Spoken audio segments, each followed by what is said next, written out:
Karl, about the issue with the courts, the judges not having oaths of office bonds and get his... That's easy. Just probably 99% of them don't operate under that because the administrative tribunal hearing officers. That's all they are.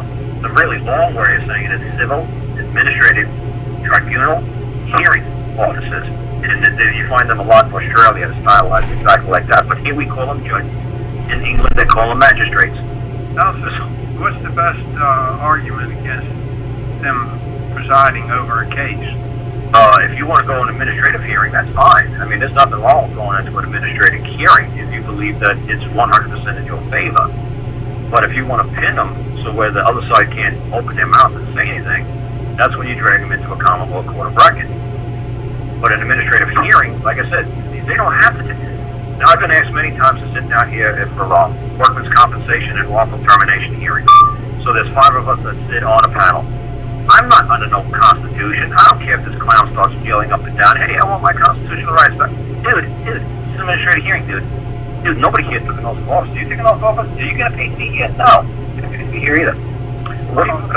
They present themselves to be a court of law, so we're walking into a, quote, court of law with a person who is an imposter. Did you ask them? Imposing themselves as a judge. Did you ask him, is he a magistrate, a hearing officer, or what capacity is he? He's wearing a black robe. Yeah, great. But did you ask him what kind? Like my sister went to court one time. She was being sued. I said, the very first question you asked the judge, is this a common law proceeding, or is this is a civil administrating hearing? Which one is it? Which one is it? And the man said it's a common law proceeding. So I said to my sister, you got it. And I walked out of the courtroom. I said, you know what to do with a common law. You'll be done in 10 minutes. She was done in 5 minutes. She was done. There needs to be an injured party on the other side. If there's not an injured party that comes on the other side, then we are not in a common law proceeding. We're in an administrative hearing. There's no corpus delicti. There's no injured body. So if you want to come under some sort of crazy civil code, administrative code, or something like that, Social Security can come after you because now you're in an administrative hearing. You want to benefit from Social Security? Well, then you better believe you better take them into administrative hearings. You want to try to drag them into? You have no right. That's what I'm trying to tell people.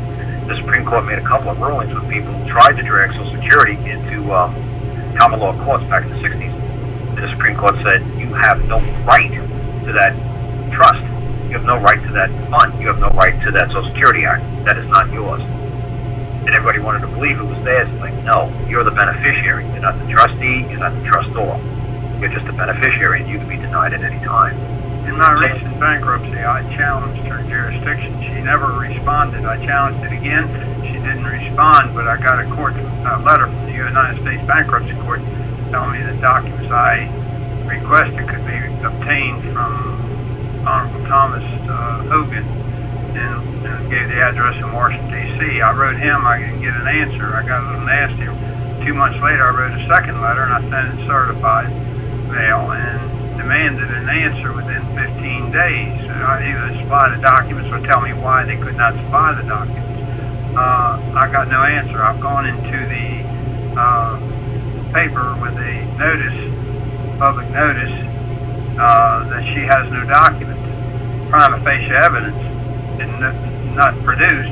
Prima facie evidence, they don't have them. Okay, like I said, when somebody asked me to sit to hear a workman's comp case or a wrongful termination case, I'm not under any oath. I have no bond. You agreed to come to this hearing. You're the one who asked us to sit and judge your claim. Who are you now to say, wait a second, are you petitioner? You claim you brought me here. Yeah, but she puts the title judge with her name. She says she's a United States Bankruptcy Court judge. She signs her orders. Well, so-and-so. Well, like I said, the word judge, we use it so freely in this country, it's scary. You can say like the, American Idol judges. See, this is where people misunderstand. The only people that can judge you is a jury of your peers. They're your judges in this country. Now, in England, those guys who wear those big fancy wigs, they're called magistrates. And if you etymologize the word magistrate, the magistrate was just a guy who filled up the wine glasses at the king's court. He kept everybody in court happy. He made sure everybody got whatever they needed. That's a magistrate. That's the role of the clerk of the court, the magistrate. Now, if you want to call him a judge, the let them judge over you, well, that's your peril. Why didn't you ask for a jury? Why did you say I have asked for a jury. Okay, like I said, you got to be really careful because the United States court rules, if you ask for a trial by jury under the Article 7, you'll get it. If you say you want a jury trial, you won't get it. I mean, it's ridiculous how they play with these words. No, but I use trial by jury. I use the words in the Article 7. Okay, so then if you said it exactly like that, and did you try to evoke the Ninth Amendment and just say, I have the rights that predates this hearing tribunal that I'm entering in today, that if the matter is over $20, I have the right to have this matter judged by a member of the 12 jurors? Yes, I have, and I've had no rulings. No, she's continuing to act as if I never have done it. She's actually called a hearing for the 30th of this month. Okay, so did you say to her, like, did you give her? So did she create an order? Creating what? Did she create an order yet? Did she order you to appear? Did she order something? It's an order setting the date. Okay, so like I said, to me, when I look at it this way, when anybody tries to order you to do something, you have to say to them, what gives you the authority to order me about? You know, when did I give up? Like you said, you were the plaintiff in this. You said you were the complaining party, right? Well, I am in some the adversarial proceedings. I'm the plaintiff, but in the bankruptcy, I'm known as the debtor. Oh, well, then the debtor is a slave. He's a defendant. He's got no rights. Right. As the defendant, he has no rights. So you have of a plaintiff. I did the adversary proceedings. Proceedings, I got a couple of them, going 3 of them, I think. And anytime you're a defendant, you got to realize you have absolutely no rights. Then you're going to get clobbered like a ping pong ball. Right. So what I always tell people is, you have to file a claim against the other party that they're interfering with your rights to a trial by jury, or they're interfering with your rights to have a common law court of record trial proceed over this matter. So you actually turn around and sue them. You can sue the judge, you can sue everybody who's interfering with your rights to have a 7th Amendment, or Article 7, jury, trial by jury, under the common law, under the court of record. You can turn around and sue them that they're stepping outside of their authority, scope of authority. That's known as an adversarial proceeding in bankruptcy. Unless you're going to take it out of the bankruptcy and file it in federal district court. Right, well, like that's what I try to say to you. I don't use fancy words like adversarial proceeding. I just say, you are doing me wrong. You are interfering my right. Stop interfering my right, or I'm going to drag your butt into a common law court of record, and I'm going to be compensated for every second that you interfere in my right. And I want to charge you $1 a second. And right now, you're up to 8 million seconds. So how are we going to play this? Well, I've already done that in the court of record through the newspaper notice. Well, like I said, the notice, to me, why can't you just propose it to the other side on one page, give them the notice that if they don't stop interfering with your rights, that you're going to charge them $1 a second for every second your rights, or $1 a day, or $10,000 a day for every day that they're interfering with your right to proceed with this matter under a common law court of record in front of a jury. See what they have to say. But you'll never win as a defendant. You'll always get clobbered. You'll always get beat. You have to drag them you have to drag them before a common law court of record. Well, I'm the plaintiff in the adversarial proceedings, whether you like the words or not. That's what they are in bankruptcy. Any side case, any issue anything you have an issue with, becomes an adversarial proceeding. You file it as and then you become the plaintiff. Okay, well, you see what you're still saying? You're still using words bankruptcy court. I don't move under any other court. You will never get an answer from me. I will never file any motion, any pleading, any petition, any answer in anything other than a common law court of record. That is the only court that I believe has the authority to judge me, because nobody else has got the power other than 12 people to judge me.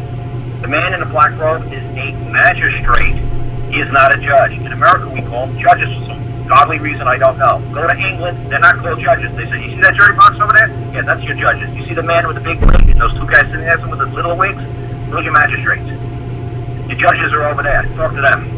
In this country, we got it backwards. For some reason, the guys on the black robe, you keep calling them judges. If they want to call themselves judges and confuse you and trick you, and you want to believe their nonsense, God bless you. They don't trick me. I say, wait a second. Can I appeal this? Yeah, well, then I'm not in front of a common law court of record, because on the 7th Amendment says that once it's been tried by the jury, it cannot be reheard or retried by any court in the United States. Are you telling me I don't like the decision from you today, I can appeal it to somebody else? Yeah. Well, then I'm in the wrong court. Is that not what a newspaper notice is? I don't play that newspaper. I know exactly what you're trying to say with newspaper notices, but you know and I know that's not fair. You can't put in an obituary in a little tiny newspaper in the middle of nowhere. That might have been fair and square back in 1602 when everybody really read a newspaper, but now when the readership is down to less than 1% and nobody's going to read the notices by the obituary, that's not really fair. So I just tell the other side straight up, look, you interfere in my right. I want a common law trial by jury. Is there some godly reason why you have some sort of lawful excuse why I can't evoke the 9th article of the Bill of Rights and get myself in front of a jury? Tell me your legal lawful determination decision. I don't care what you use to try to explain the nonsense that you're trying to deny me. You can't interfere with the rights of man. You're here to protect the rights of man. You can't be the one interfering with my rights. Heaven help you if you do. I'm charging $10,000 a day. Now, is that a contradiction when you said as a defendant you have no rights? Can I do that as a defendant? No, because you are the ingredient. You are just a little tiny peon nothing in their case. You have that actor's role of the court jester. You're the clown. You're the Punch and Judy. You're the one. Then in the adversarial proceeding where I'm the plaintiff, I do have that right. No, because again, you keep saying adversarial proceeding in a bankruptcy court. I don't know the rules. They could change the rules on you tomorrow. Yet those rules for a bankruptcy court or an equity court or a maritime court or whatever adjective you want to put in front of it. I just want to go into a common law court of record. That's the only thing I only want to hear. I don't want to hear. If I hear anything else but a common law court of record, you're interfering with my rights. Well, we're going to take you to maritime court. I don't want. I'm going to take you to tax court. I ain't going. Is there some reason why I can't have what the Constitution protects? This is the only court. The common law court of record is the only court that the United States Supreme Court protects and secures for the rights of the people. There is no other court that is protected by this U.S. government or by the state. Is there some ungodly reason why I can't have what the Constitution protects and secures for me? That's what I tell them. Well, this is true. What?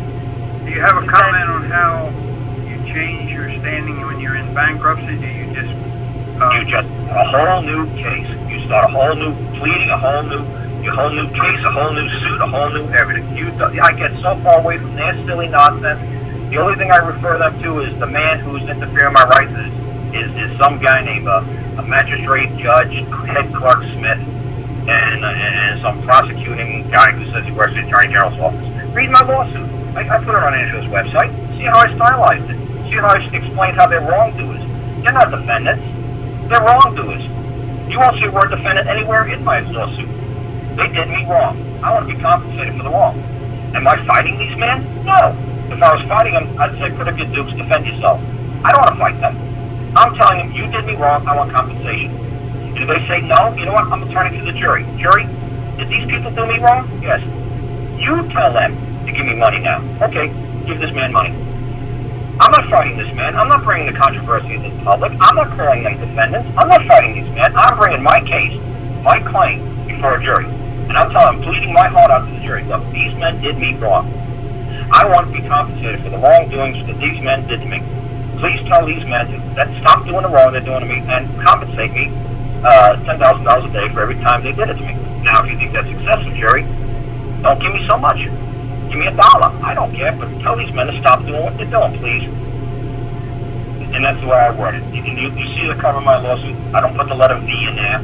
I just put a black straight line between the parties' names. And I put myself as the prosecutor, and everybody underneath me is a wrongdoer. They did me wrong. Now you file that in federal district court and demand it trial by jury. That's it. Absolutely. Look at the cover. It's really simple the way I stylized it. I used Blackstone's Commentary, Volume 3, Chapter 23, Section 378, where it said that the jury at its own hazard and its own peril gets to determine the delicate matters of law and fact, and then once it's tried, either for the plaintiff or defendant, that verdict is final. That's it. I want to get a copy of that. That sounds like a good template. Simple template, beyond simple. Any of their codes, if you want to refer to their codes, use the letter CF, like Cactus Frank. You got to learn what CF means. It's like, not only do I believe what they did is wrong, but CF, Title 42, Section 1983, says that they can't interfere with the rights of the citizens of the United States. Now, I'm not saying I'm a citizen of the United States, but they know that what they're doing as a public official, they can't even do it to the citizens of the United States. I'm not saying that, but I'm just comparing it to me as a man. They can't do what they did to me.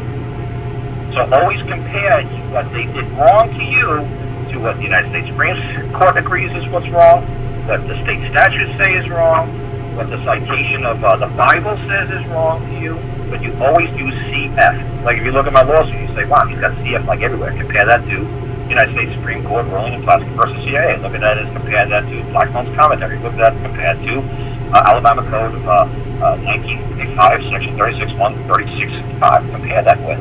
They are not allowed to do that, even under their own laws. It's not only my belief, it's their law that they're also in violation of. They're interfering with my right, and they're also in violation of their own law, of their own codes, of their own ordinances. They're in violation of their own nonsense that they write. You see how I stylize it? But you always